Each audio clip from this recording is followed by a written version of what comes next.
উৎপাদন বাড়ানো থেকে শুরু করে মৎস্যজীবীদের স্বনির্ভরতা, রাজ্যের মৎস্য খাতে গতি আনতে মাঠে নেমেই খোঁজখবর নিলেন মন্ত্রী। জেলাভিত্তিক পর্যালোচনা বৈঠক শেষ করে সরাসরি হ্যাচারিতে গিয়ে আধিকারিকদের সঙ্গে দীর্ঘ আলোচনা করেন তিনি।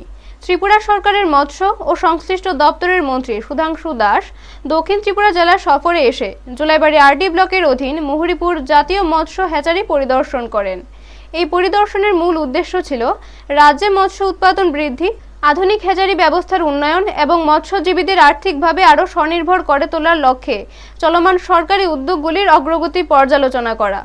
পরিদর্শনকালে দপ্তরের আধিকারিকদের সঙ্গে বিভিন্ন সমস্যা ও সম্ভাবনা নিয়ে বিস্তারিত আলোচনা হয়।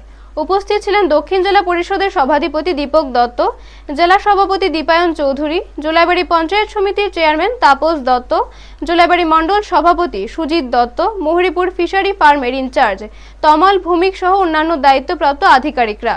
সাংবাদিকদের সঙ্গে কথা বলতে গিয়ে মুহুরীপুর ফিশারি ইনচার্জ তমালকান্ত ভৌমিক জানান, দপ্তরের বিভিন্ন সমস্যার দ্রুত সমাধানের আশ্বাস দিয়েছেন মন্ত্রী।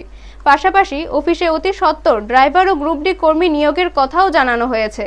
উল্লেখ্য, Muhuripur national fish seed farm দক্ষিণ ত্রিপুরা জেলার শান্তিরবাজার মহকুমার অধীনে অবস্থিত একটি গুরুত্বপূর্ণ সরকারি মৎস্য খামার। উন্নত মানের মাছের চারা উৎপাদন এবং স্থানীয় মৎস্য চাষীদের সহায়তা করাই এই খামারের প্রধান লক্ষ্য। ব্যুরো রিপোর্ট, নিউজ তৎকাল 24।